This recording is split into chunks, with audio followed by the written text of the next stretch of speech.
He dumped my daughter for a woman with diamonds, money, and connections, said we were low-class nobodies. But the day that woman turned, looked me dead in the eye, and called me boss, his entire world collapsed. My name is Eleanor Whitmore. I'm 67 years old, and I've spent most of my life believing that dignity doesn't need to shout, that real power, real legacy, isn't about loud labels, luxury handbags, or Instagram posts at rooftop brunches. It's about the quiet choices, the years you spend building something solid while the world flashes past in filters and fake praise. But this story isn't about me at first. It's about my daughter, Lena. Lena is everything I ever hoped a daughter could be. Kind, sharp, loyal to the bone. She teaches 4th grade at a public school, the kind of woman who still writes her students little handwritten birthday notes and buys classroom supplies out of her own paycheck because the school budget doesn't cover enough. She didn't grow up spoiled, but she grew up loved. I raised her on my own after her father passed when she was still in elementary school. He was a good man, but I'd already been the one holding our world together even before he got sick. I was working long hours, consulting with clients, managing projects, traveling sometimes twice a week, but I never let it pull me too far from her. Everything I built, every dollar I saved, was so she'd never have to struggle the way I did coming up. And then came Damien. He waltzed into her life wearing confidence like cologne. On the outside, he was charming, well-dressed, attentive, said all the right things at the right times. I'll admit, even I was mildly impressed the first time I met him. He brought me a bottle of Malbec from a vineyard I mentioned once in passing. He complimented my garden and asked about my bookshelves. But charm is cheap. Real character only shows when things get hard. And with Damien, things started getting hard very quickly. He was one of those men who got off on the illusion of ambition, always talking about projects and business connections that never seemed to manifest into anything real.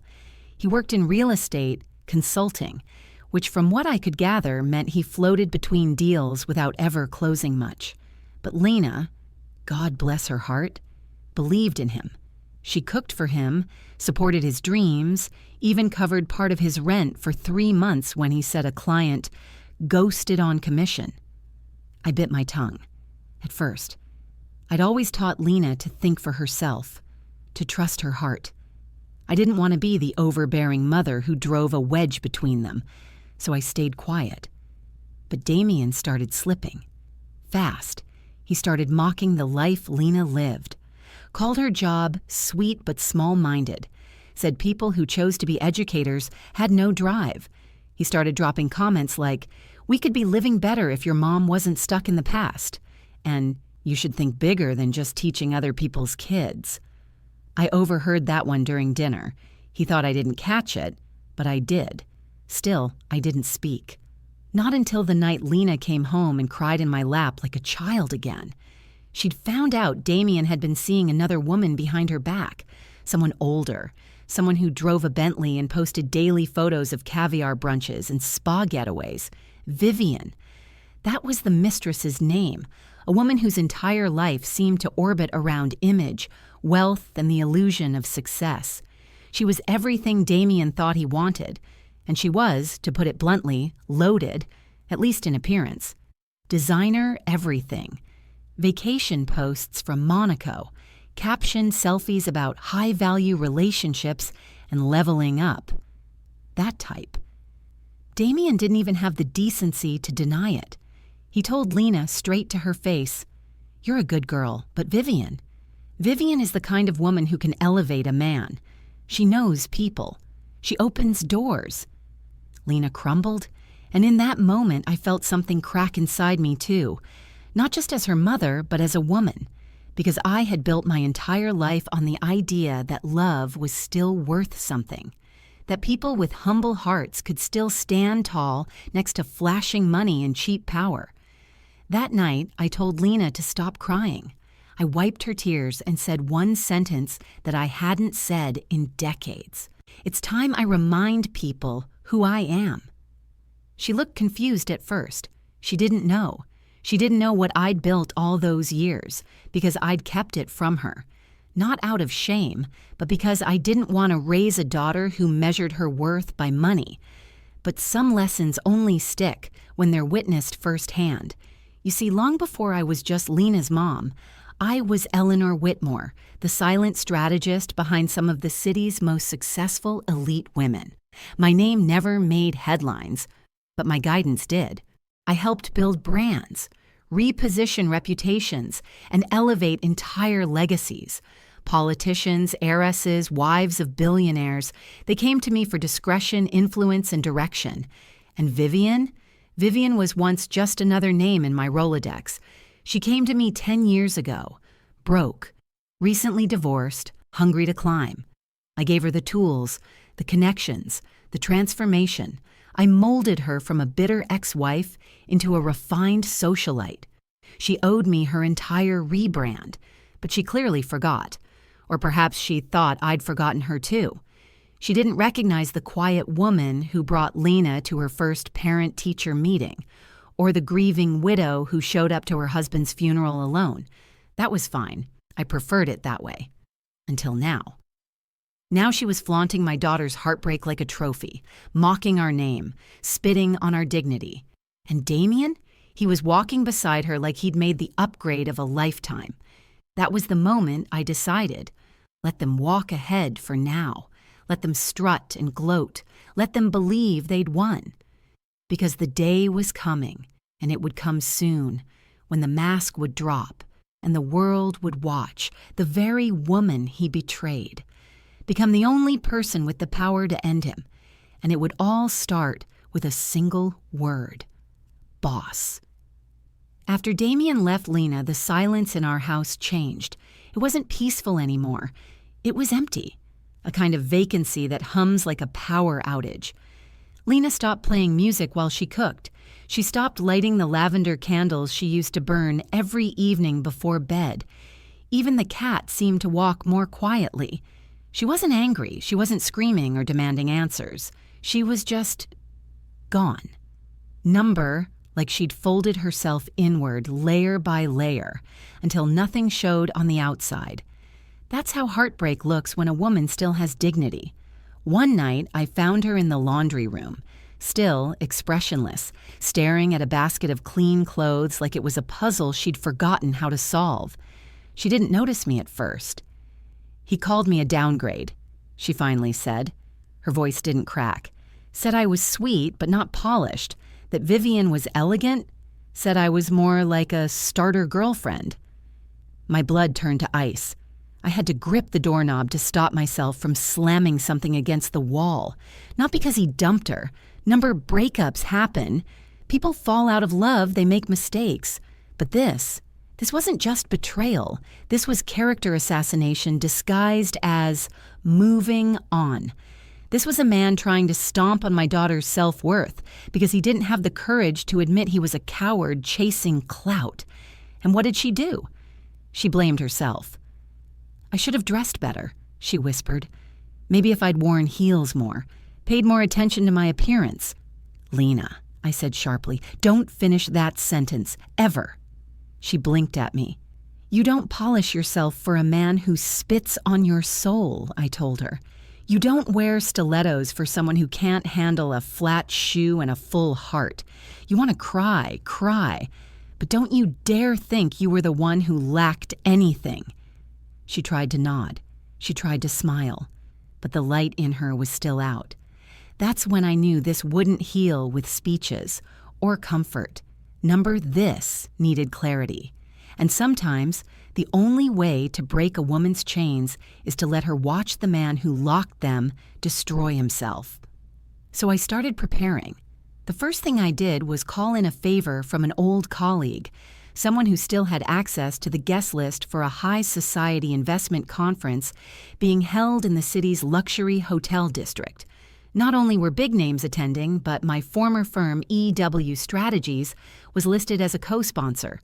Despite being semi-retired, my name still sat quietly on the board. Why did that matter? Because Vivian was speaking at that very event, headlining a panel titled "Leveling Up Women, Wealth, and Power." Oh, the irony. Vivian had always been good at curating a brand. She walked like old money, dressed like silent power, and talked like she invented elegance. But behind the pearls and perfectly edited quotes was a woman who had never built a damn thing on her own. I knew that because I built her. 10 years ago, she was a stuttering, insecure wreck. Fresh out of a humiliating divorce, she begged me to help her land a new identity. I transformed her into what she is now, crafted every piece of her origin story, planted her among the right crowd, cleaned up her language, taught her posture, presence, and presentation. It was a makeover of mind and money, and when it was done, she thanked me with a one-line text. Couldn't have done it without you, literally. Then she never called again. I didn't need the thanks. I never asked for loyalty. But now that she'd strutted into my family's life like she was royalty, ripping through Lena's piece like a wrecking ball, I was done being silent. There's something men like Damien never understand. They think power is visible: suits, watches, business cards with gold embossing. They don't realize the most dangerous people are often the ones sitting quietly at the back of the room, not saying a word, not until it's time. So while he bragged online about his new beginning and posted blurry photos of wine glasses beside Vivian's elbow, I was putting together my own plan. Not revenge, clarity, a reset. First, I pulled up the files. I still had Vivian's old professional dossier, the original transformation package I'd built for her when she was trying to launch into social circles. Names of sponsors, mock interviews I'd written, photos of her in borrowed couture at charity galas she barely understood. Everything she had, she got through that portfolio. Then, I reached out to Monica. She was a young associate at one of my old firms, fresh out of grad school, hungry, brilliant, and still new enough to not be jaded. I told her I'd be attending the event and that I wanted her to help coordinate something behind the scenes. Vivian's going to be there with a +1, I said. I have a feeling the +1 will be someone who used to date my daughter. I'd like to be there when they both find out who I am. Monica paused. Ma'am, she said slowly, I thought you were done with this world. I was, I replied, until someone tried to humiliate my daughter to climb it. She didn't ask any more questions. She just said, "What do you need me to do?" I gave her the details. The conference would be hosted at the Lenox Grand Ballroom. The audience would include everyone from private equity partners to elite social media influencers to old money wives who like to mentor other women from behind tinted champagne glasses. And somewhere in that crowd, Damien would be trying to look important while clinging to the arm of a woman who owed me everything. I planned my entrance quietly. No spectacle, no flashy revenge, just presence. Because sometimes all you need to destroy a man is to let him hear the woman he discarded be addressed with one word he never imagined connected to her: boss. And when that moment came, when his mistress turned, smiled at me and said it aloud, I'd be standing there, waiting. Not for applause, not for revenge, but for the truth to do what it always does: expose everyone. It was a Thursday evening when everything I'd been holding back started to boil. Lena had agreed to join me for dinner at a midtown restaurant. It wasn't anything fancy, just a cozy French bistro tucked behind a florist shop, our favorite for quiet meals and warm lighting. But that night, the air was tight. I could tell she'd only come because I asked. Her smile didn't reach her eyes. Her fork barely scraped her plate. The spark she'd once carried, gone, replaced by a dull ache she tried to hide behind polite conversation. That's how grief moves, not like a wave, like a fog. I know I should be over him, she said suddenly, slicing through the silence like a blade. It's been 6 weeks, but everywhere I go, it's like his voice is still there in my head. I nodded, letting her speak. He told me once I had small energy. She laughed bitterly. That I wasn't ambitious enough to elevate a household, as if that's something women are supposed to carry now, like rent or groceries. My throat tightened, but I stayed quiet. And now, I see photos of them at fundraisers, at rooftop parties. And she looks like everything I'm not. Perfect, polished, expensive. I reached across the table and took her hand. Perfect and polished is easy, I said. It's built with other people's time, money, and pain. Expensive doesn't mean earned. It just means someone paid the bill. She nodded, but I could see it hadn't sunk in, because nothing I said could override the ache of betrayal. Not yet. Not until later that night. We finished dinner and walked toward the valet stand, and that's when we saw them. Damien and Vivian. They weren't expecting to see us. The moment our eyes met, Damien flinched. His arm stiffened where it was wrapped around Vivian's waist. She, on the other hand, was perfectly composed. In fact, her smile widened. "Eleanor," she said smoothly. "How unexpected. And Lena, you look, well." There was that smug pause, that dismissive once-over. Lena gave a polite nod. I said nothing. Vivian looked incredible, of course. Every inch curated. Diamond drop earrings, sleek hair, a black dress that probably cost more than a teacher's monthly salary. And Damien? He stood there like a man who'd forgotten his past and memorized his lines for someone else's future. "Well," Vivian said, sipping something pale and expensive from a champagne flute, "we're just coming from a private salon dinner. Damien's been networking up a storm, haven't you, love?" He grinned, all teeth and fake charm. "Making moves," he said. "Gotta stay in rooms where things happen, right?"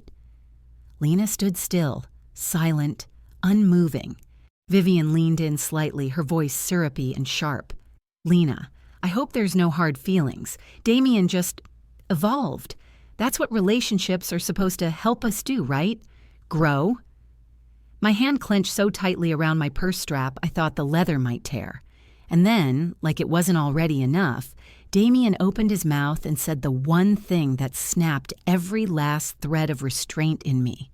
"You know, Eleanor, I always wondered why someone as thoughtful as Lena never picked up on the importance of exposure.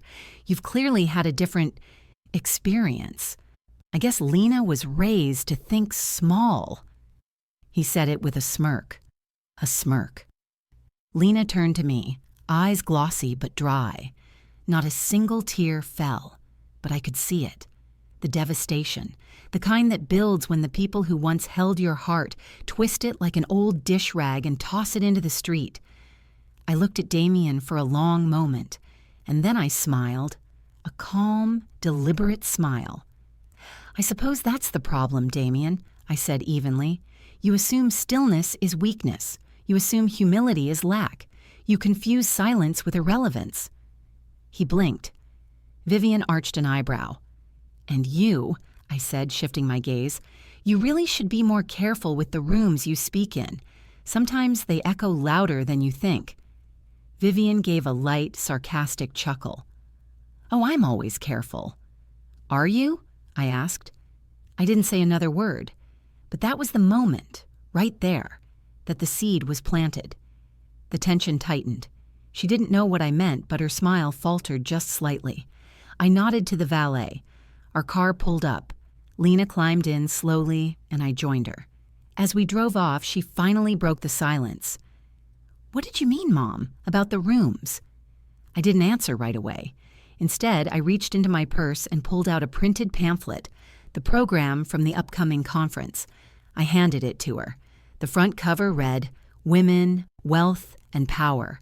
Reimagining Legacy in the 21st Century," featuring keynote speaker Eleanor Whitmore, founder and chair, EW Strategies. Lena's jaw dropped. She looked at me like she was seeing me for the first time. "You're the Eleanor Whitmore?" she whispered. I nodded slowly. "But why didn't you ever tell me?" I looked out the window. "Because I wanted you to grow up knowing your own worth," I said, "not riding mine." She sat back, stunned, silent again, but for a different reason this time. And then, very softly, she whispered, "Thank you." That one word was everything, but we weren't done, because the next time Damien and Vivian saw me, At that very conference, he would learn exactly what it costs to spit on the hand that built the woman beside him. He thought we were low value? No, Damien, you just never knew what value looked like when it wasn't dressed to impress.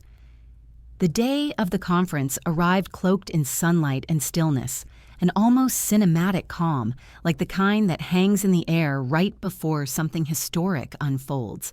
I wasn't nervous. I wasn't even excited. I was ready.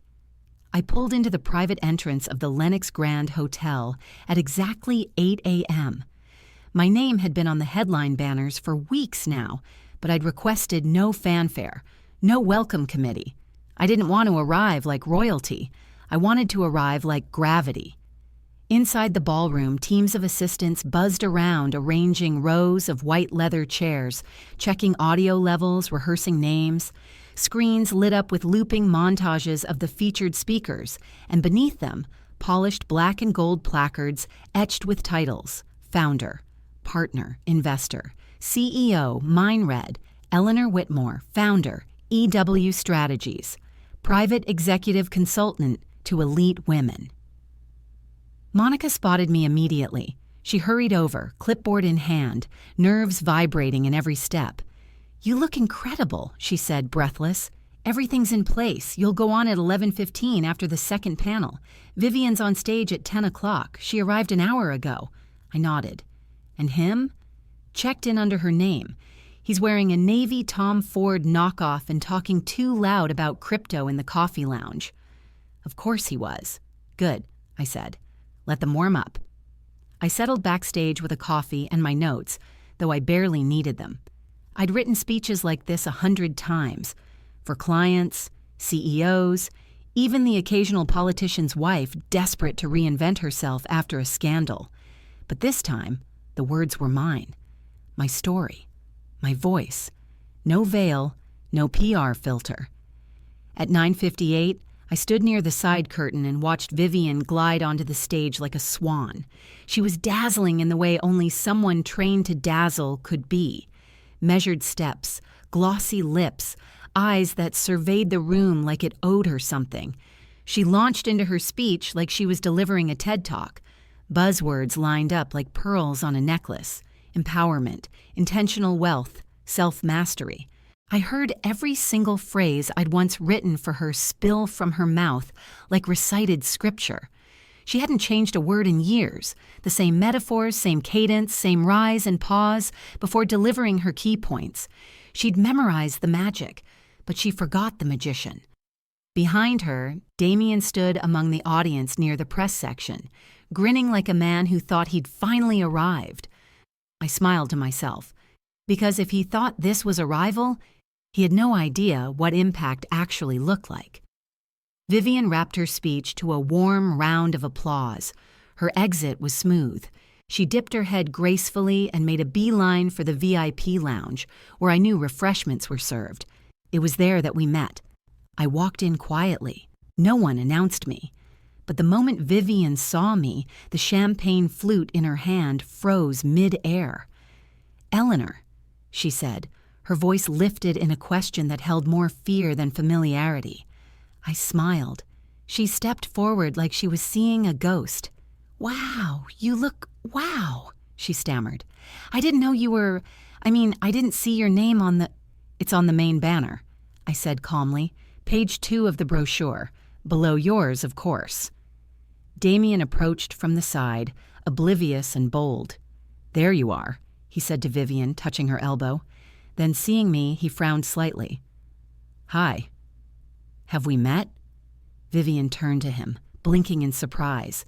"Damien, this is Eleanor Whitmore, my former advisor, the woman who basically built my entire brand from scratch." Damien's jaw twitched. He turned to me, clearly confused. "Wait, you're Eleanor?" I tilted my head. "You were expecting someone else?" His mouth opened, then shut.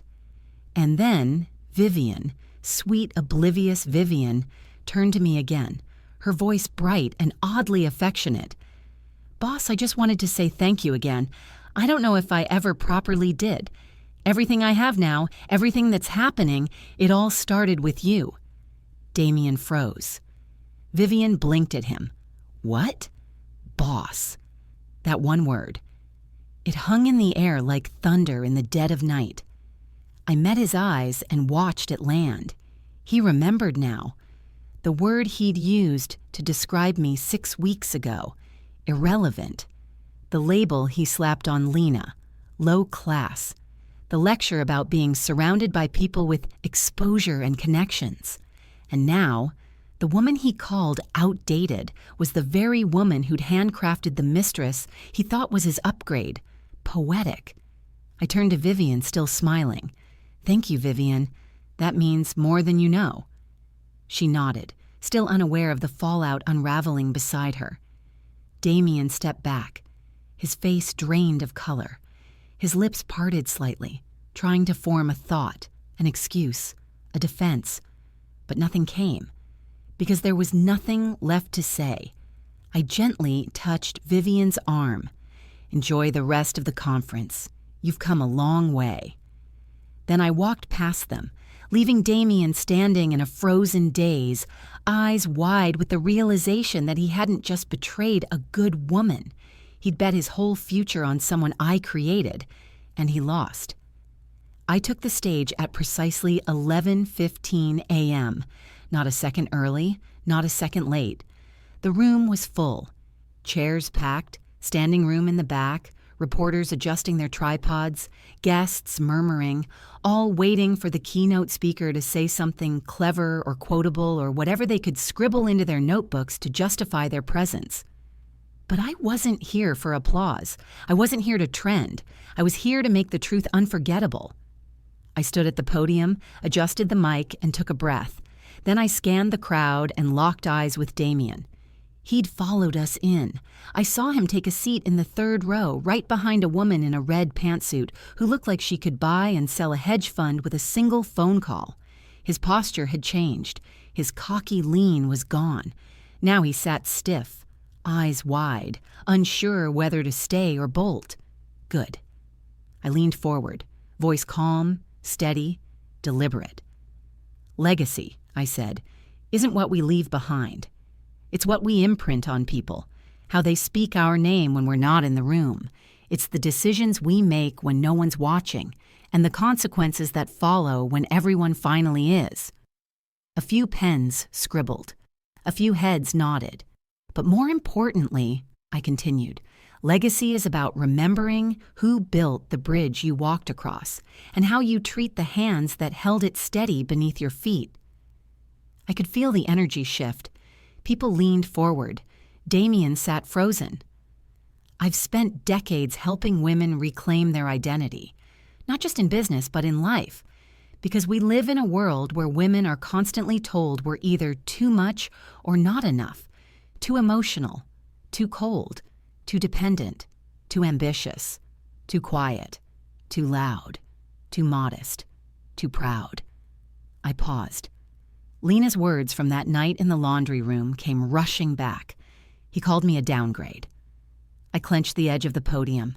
I raised my daughter with the belief that worth doesn't wear diamonds. It walks, it teaches, it sacrifices without needing applause.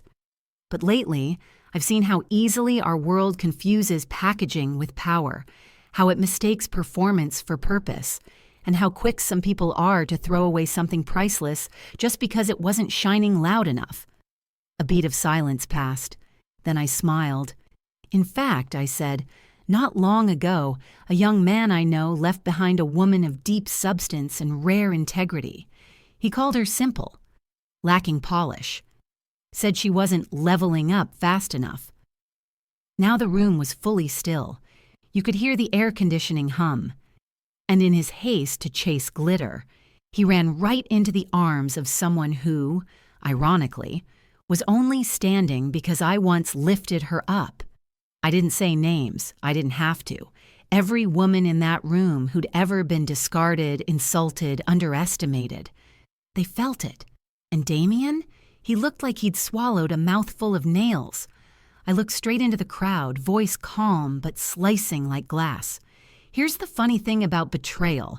When it finally comes full circle, it doesn't knock. It walks in, wearing your past, calling your enemy boss, and making you realize that the very people you thought were beneath you were the ones who kept you from drowning. I let that sentence sit in the air for a full 10 seconds. Then I finished, softer now. So if you're here today thinking power comes from being seen, remember this: real power is invisible until it chooses not to be, and when it decides to reveal itself, it does so without apology. Applause erupted. Not polite applause, visceral applause. The kind of clapping people do when they don't just agree, they feel vindicated. I stepped off the stage slowly, not soaking it in, not playing to the crowd, just walking, quiet, unbothered, content. Monica was waiting backstage, her eyes glassy with emotion. "You didn't just speak," she whispered. "You delivered a verdict." But I barely heard her. My attention was already on Damien. He was standing now, dazed, conflicted, a man unraveling from the inside out. He caught my eye, and for a moment I thought he'd come up, thought maybe he'd try to apologize, spin something, pretend he didn't know, maybe call it all a coincidence. But he didn't. He turned away. He walked out of the room, and in that moment I knew. He wasn't just humiliated, he was shattered. Because a man like Damien doesn't fear failure, he fears irrelevance. And now, in a room full of people who once might have mattered to him, the one woman he thought he could trample had just turned the lights on and shown the world who he really was. Not a man who leveled up, just a man who got outplayed by the very legacy he tried to leave behind. The day after the conference, I woke up to silence, but the good kind this time, not the suffocating kind that wrapped around Lena for weeks, not the kind that settled over a home filled with heartbreak. Number. This silence was solid, final, like the world had tilted just slightly back into its place. Lena knocked gently on my bedroom door that morning. She stood there in her robe, holding 2 mugs of coffee, her eyes puffy but bright in a way I hadn't seen in weeks. "You blew the roof off," she said softly. "Everyone's been talking." "I didn't name anyone," I replied, sipping my mug. "You didn't have to," she smiled. "Every woman in that room knew exactly what you were saying, including Vivian." I didn't respond. I didn't have to, because Lena's smile told me everything I needed to know. Something inside her had healed. She was standing taller now, not because I embarrassed Damien, but because she finally saw that what he walked away from was never the problem. He was. But while Lena moved on like a woman reborn, Damien was busy trying to reverse the story. 3 days after the event, I got the first message from a number I didn't recognize. "Eleanor, I think we got off on the wrong foot. I realize now how much I misunderstood. I'd like to speak to you. Please, I owe you that much." I didn't respond. The next day, another message. I made mistakes, a lot of them. I was stupid, but I'm not a bad person. "Vivian, she's not who I thought. Everything's unraveling. Please, I need to explain. Can we meet for coffee?" Still, I said nothing. That silence, it eats men like Damien alive. They don't know what to do with it. They expect fury, confrontation, maybe even vengeance. But quiet, indifference, that's worse, because now there's no attention to feed on, no more game to play. And that's when the real unraveling began. I didn't have to do anything, no smear campaign, no dramatic scenes. I simply moved forward with my life. And Damien? He spiraled. First, he showed up outside my office. Monica spotted him loitering by the back elevators, pacing, checking his reflection in the glass windows, swinging his arms and practicing some speech under his breath. She alerted security, and they escorted him out within minutes. Then, a week later, Lena received flowers. Peonies, her favorite. A note was tucked inside. "You deserve someone who sees your worth." I was blind. "Please forgive me." She didn't even flinch. "Want me to toss them?" I asked. She nodded. "Put them in the trash. I don't want anything in my home that smells like desperation." We laughed. But the next move wasn't funny. He went to the press. A small, cheap blog run by social gossip columnists posted an article titled, "Conference Drama. Did Keynote Speaker Sabotage Her Daughter's Ex?" It was laughable. Sloppy writing. Clearly spoon-fed by someone who didn't understand how to manipulate press cycles. He tried to spin it. Make me look like a bitter matriarch using corporate clout to ruin a young couple's future. He called himself a victim of classism. He framed Lena as the emotionally fragile ex who couldn't let go. But here's the thing about playing victim when you're the abuser. It never lands well in high places, especially not in a city where reputations matter more than resumes. Within days, every legitimate media outlet ignored it. PR firms that once took his calls went quiet. Vivian? She issued a statement through her assistant distancing herself from unsubstantiated drama involving personal acquaintances. Cold, precise, public. She cut him off like he was gum on a heel. Then came the real humiliation. Damien showed up uninvited to a luxury networking mixer hosted by one of my clients. A rooftop event, champagne. Clientele dripping in silk and seven-figure portfolios. He tried to name-drop me. A woman at the bar told me later how it went. He walked up to a group of us and said, "I used to be connected to Eleanor Whitmore's circle." Like that was supposed to impress us. But girl, we laughed. I said, "Used to be?" That's like saying you used to be invited to the royal palace because you mopped the floors. By the following Monday, every door he'd been trying to climb through was locked shut. Because power doesn't forget, and neither do people who've witnessed what real strength looks like. But Damien wasn't done. Not yet. He started texting Lena at night. Long paragraphs filled with emotional blackmail. "You don't understand how hard it is to be me. I only cheated because I felt insecure. I never really loved her. Not like I loved you." And when that didn't work, he turned cruel. "You were never good enough. You think you're better than me now? You're still the same sad little teacher from that crappy apartment?" That's when Lena changed. No more tears, no more grief, just resolve. She blocked him. She walked into my office the next day and said, "I'm ready."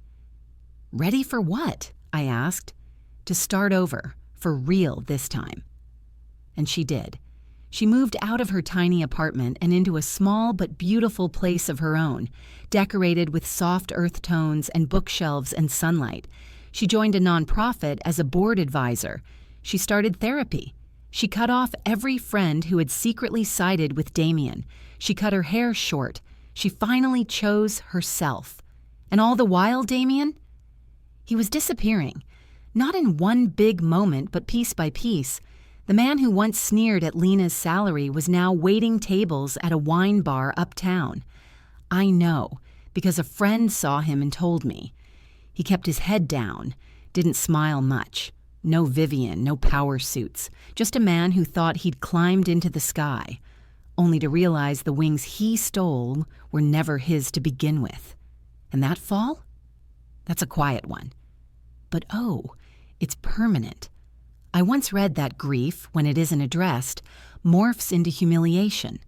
But when humiliation is weaponized and tossed back at the person who caused it, without rage, without theatrics, just the cold weight of facts, that's called justice. And justice doesn't shout. It doesn't scream. It walks in wearing heels, holding receipts, and smiling like it already knows the ending. Damien didn't know that yet, but he would. It was a Tuesday when the letter arrived. An ivory envelope slipped through the brass slot in my office door. Handwritten, neat, overthought. I knew before I opened it. I could smell the desperation pressed into the paper. "Dear Eleanor, I know I've probably lost the right to be heard, but I'm writing because I'm not proud of who I've been. The truth is, I was intimidated by your daughter, and by you. I thought success looked a certain way. Fast, loud, polished. I didn't know then that what you two carried was the real thing. I see it now. I'm sorry for what I said, for what I did, for not being man enough to understand the worth of quiet strength. Please let Lena know she deserved better. always. Damien. I folded the letter back into the envelope, not bothering to show Lena, because that's the thing about men like him. They never apologize when it matters, only after they've lost everything. He wasn't sorry when he mocked her in front of his friends. He wasn't sorry when he posted pictures with Vivian, tagging luxury brands and new beginnings. He wasn't sorry when he called me low value behind my back.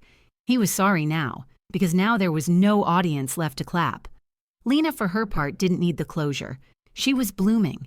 She'd stopped talking about Damien weeks ago, stopped letting his name take up rent in her life. She was focused on her students, her book club, the nonprofit work she'd thrown herself into. She didn't need to know that he was slipping anonymous apologies through office doors, like a man trying to erase digital footprints with a pencil. She was past him, and so was I. But fate, as it often does, had one more twist to offer. It was the opening of the Wellspring Legacy Gallery, an exclusive exhibit curated by one of my old clients, featuring the stories of women who had shaped industries quietly, without demanding credit. I'd agreed to have a small piece of my early career history displayed, a wall-mounted quote, some photos from when EW Strategies was still a one-woman operation out of a cramped apartment office with peeling wallpaper. The evening was candlelit.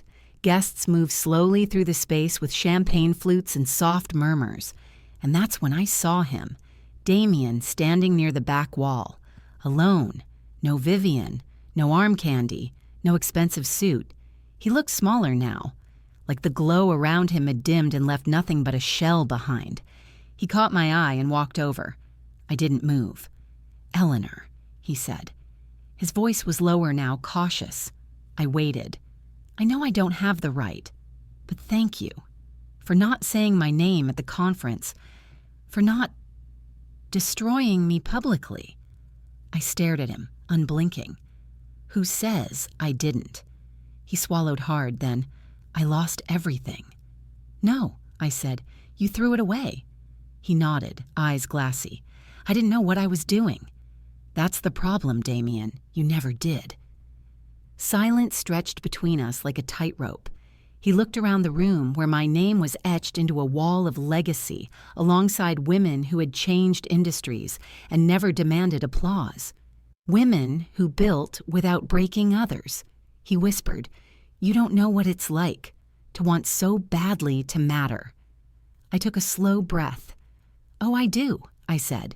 But the difference is I never stepped on anyone's neck to feel tall. I mattered because I built. You wanted to matter because you took. He dropped his eyes to the floor. I don't expect forgiveness, he muttered. You won't get it, I replied evenly. His head snapped up, like he thought maybe there'd be softness left. There wasn't. But you will remember, I added. Every room you enter from now on, you'll wonder, does someone here know what I did? You'll see a powerful woman and flinch because she might be another woman like me, or Lena. And one day when you love someone, you'll remember what it felt like to break someone good, and you'll feel it. His eyes welled up, but I didn't look away. And when that day comes, I finished, don't come looking for redemption. Just be grateful you were given a chance to survive it. I walked away without another glance, because that wasn't closure. It was judgment, and I delivered it like a woman who had nothing left to prove. Outside, I met Lena, who had just arrived late from school. She looked stunning, confident, focused, full of warmth and a kind of calm that can't be bought or faked. "Everything okay?" she asked, noticing the tension in my shoulders. I smiled. "Everything's exactly where it should be." She slid her arm through mine, and we walked back into the gallery like two women who had nothing left to fear. In the weeks that followed, Damien disappeared again. But this time, it wasn't into another relationship or a new job or another desperate attempt at reinvention. No hashtags, no rooftop selfies, no luxury captions with gold emojis. He simply faded. I didn't ask where he went. Neither did Lena. Because the beautiful thing about healing, real healing, is that you no longer need the villain's location to feel safe. You just stop caring where they are. But life, as it tends to do, kept moving forward, and so did we. Lena's nonprofit gained traction. She was invited to speak at a national educators conference.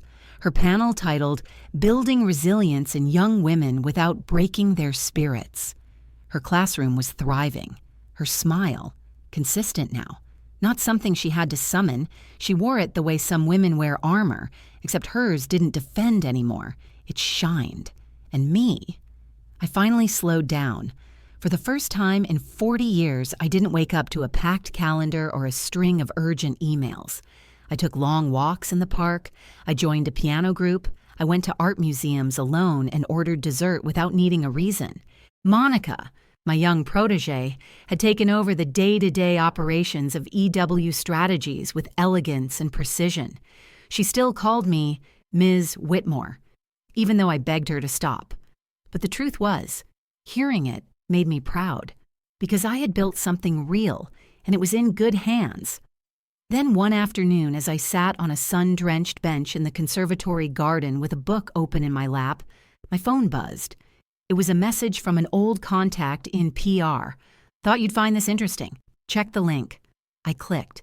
It was a grainy cell phone video, shot on a sidewalk outside a grocery store in Vancouver, Canada. At first, I didn't recognize him, but then I saw it. The way he slouched, the slight limp in his left leg, the tilt of his jaw when he spoke to someone off screen. Damien. He looked wrecked. Not in the dramatic, cinematic way, in the real way. His clothes didn't fit right. His beard was uneven, overgrown. His hands shook as he fumbled with a piece of bread, clearly discarded, gnawing at it like he hadn't eaten a proper meal in days. He laughed suddenly, wildly, then just as suddenly began to cry. Not quiet tears, deep guttural sobs that tore through him like waves crashing on broken glass. The caption beneath the video read, "Man seen outside supermarket, possibly homeless, suffering mental distress, bystanders unsure whether to call for help." The comments were mixed. Some offered sympathy, some offered disgust, some blamed society or addiction or weakness. But I just stared, because I recognized that face, not the one I saw when Damien mocked Lena. Not the one who strutted through conference lobbies with Vivian on his arm. This face was stripped of all pretense, all arrogance, all illusion. This was a man who had burned every bridge, stepped on every hand that once tried to lift him, and now had nothing left to lean on, not even his own pride. And I felt nothing.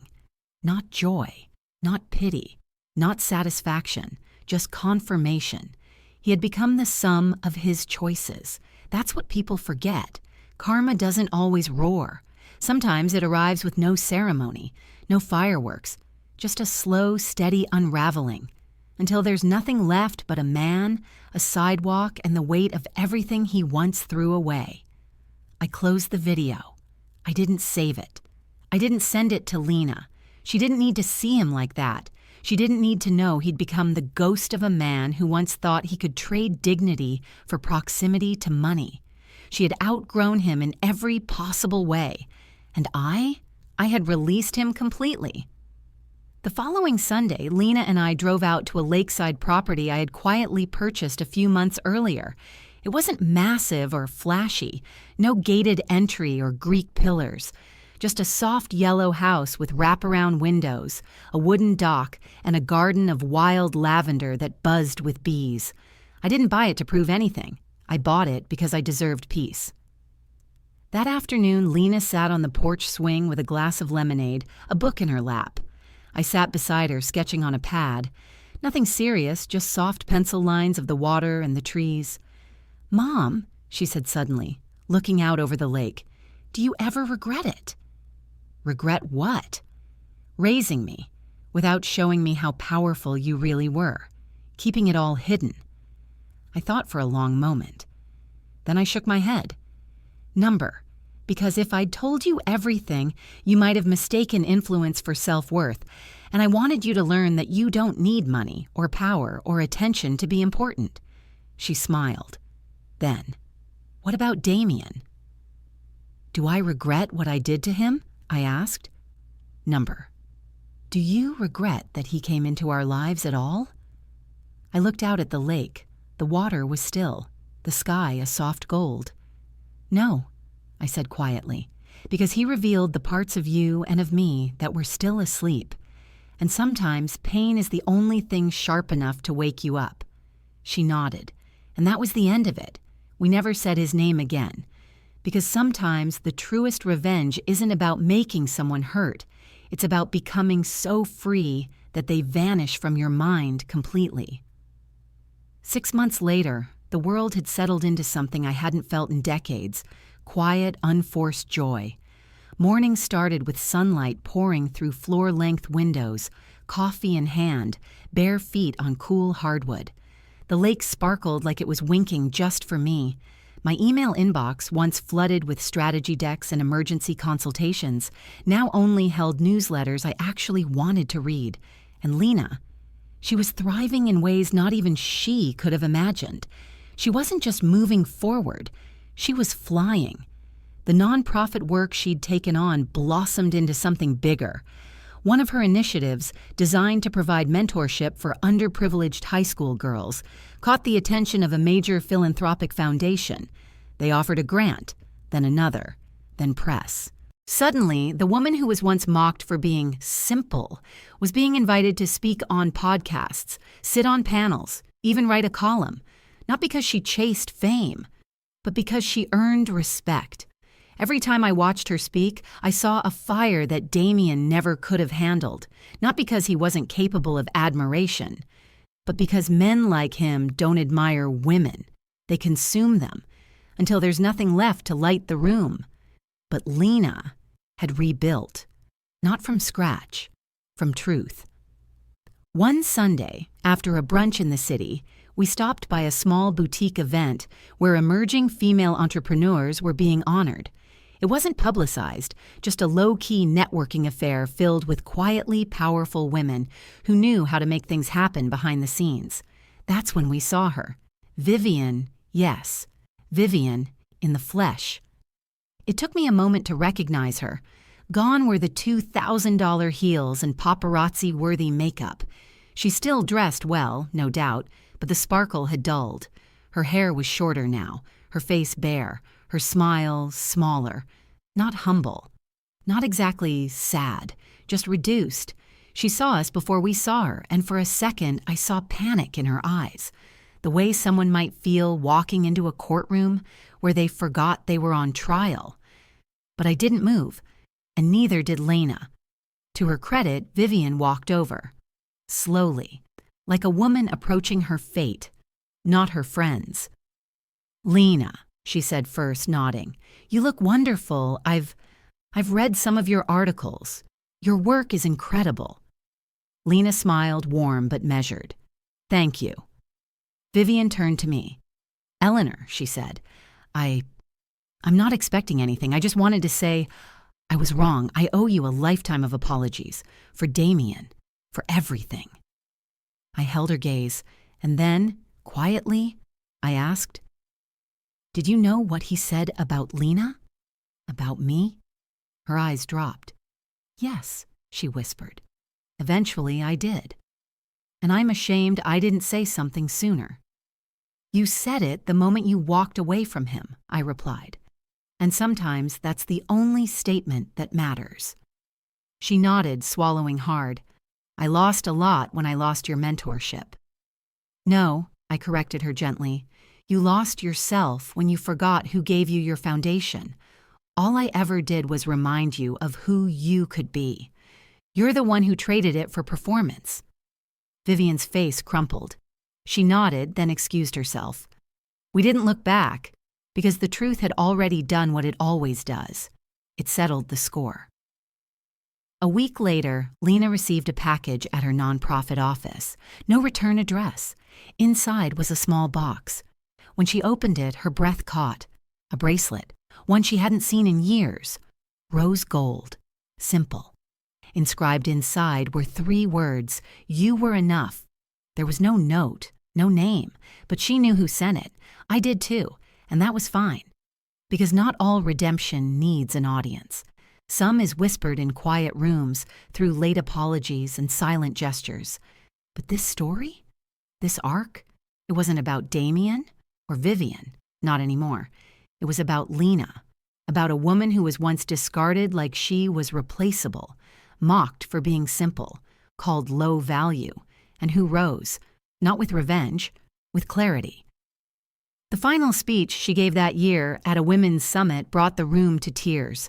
I watched from the front row as she stood tall, voice strong, hair pulled back, no need for theatrics. She ended with this: "They said I wasn't enough, and I believed them, until I realized they were measuring me with broken rulers. I'm not here because I'm loud or perfect or rich. I'm here because I endured, because I chose not to let the hands that tried to drag me down define how far I'd rise." The standing ovation lasted nearly a minute, and I knew then Lena had arrived, not at her destination, but at her truth. It was early spring when I realized something quietly profound. I no longer felt haunted, not by the sacrifices I made, not by the men who dismissed them, not even by the memory of that boy, Damien, who once looked me in the eyes and asked me how I'd raised a daughter with no ambition. I had carried other people's doubts for most of my life, swallowed their disrespect, absorbed their dismissal, and kept smiling because a woman in my position wasn't allowed to get angry. She was expected to stay poised, detached, professional, even while being torn down by people who never built a thing in their lives. But those days were gone now. I had stopped managing other people's comfort and started investing in my own peace. It came in small ways. Saturday mornings spent painting beside the window with the lake glowing outside, fresh lavender hanging to dry in the kitchen, Lena dropping by unannounced just to sit on the porch and watch the sky change. One evening, as the sun sank below the trees and cast gold across the water, Lena brought over an envelope. Not a bill, not a wedding invitation. It was from a university. She handed it to me with a grin that didn't try to hide her excitement. I opened it. Inside was an official offer, an adjunct professor position. Lena had been invited to co-teach a course on educational equity and leadership for young women. They wanted her to design part of the curriculum. I looked up. "You're going to be a professor?" She nodded, smiling. "Part-time, but yeah." And then, with just a hint of cheek in her voice, "Not bad for a simple teacher from a low-value household, huh?" I laughed. Full and loud and free. And in that moment, it all made sense. The universe doesn't always give you back what you've lost, but sometimes, if you wait long enough, stand strong enough, and stop chasing validation from the unworthy, it gives you something better, something earned, something permanent. A week later, we stood together at a fundraising gala for Lena's nonprofit. The ballroom was filled with powerful women, executives, entrepreneurs, policy advocates, artists, all gathered because they believed in one thing, that the future deserved better than the past. Lena gave the closing speech. I stood at the back of the room, letting her light shine on its own. She didn't need me next to her anymore. She'd grown into a force entirely her own. As she wrapped up, she looked across the room and said, "I'd like to thank one person who taught me the value of rising quietly, staying rooted in grace and never trading self-respect for approval. She didn't raise me to be fearless. She raised me to walk through fear without folding." She raised her glass and said the words that still live in my bones. "To my mother, my foundation, my first mirror, my forever lighthouse. Applause. Real, honest, undeniable." Later, as we sat side by side in the back of the town car heading home, Lena leaned her head on my shoulder and whispered, "Do you think Damien ever found peace?" I paused. Then I said the truth. Number. But he never looked for it either. She nodded, and that was that. No bitterness, no curiosity, just a final line drawn in the sand. Because people like Damien only find peace when they stop needing to control the narrative, when they stop performing for applause they don't deserve. But Lena? She never needed applause, just space. Space to grow, to fail, to return to herself. And now she stood taller than every name that tried to shrink her. As for me, I lived out the rest of my days exactly how I deserved. Quiet mornings, laughter over coffee, a daughter who no longer carried shame. I didn't need to prove anything anymore, because every time someone whispered about the woman whose daughter got dumped for a wealthier woman, they always ended that sentence the same way. And then that same woman walked in, and the mistress called her boss. And just like that, the world remembered exactly who I was.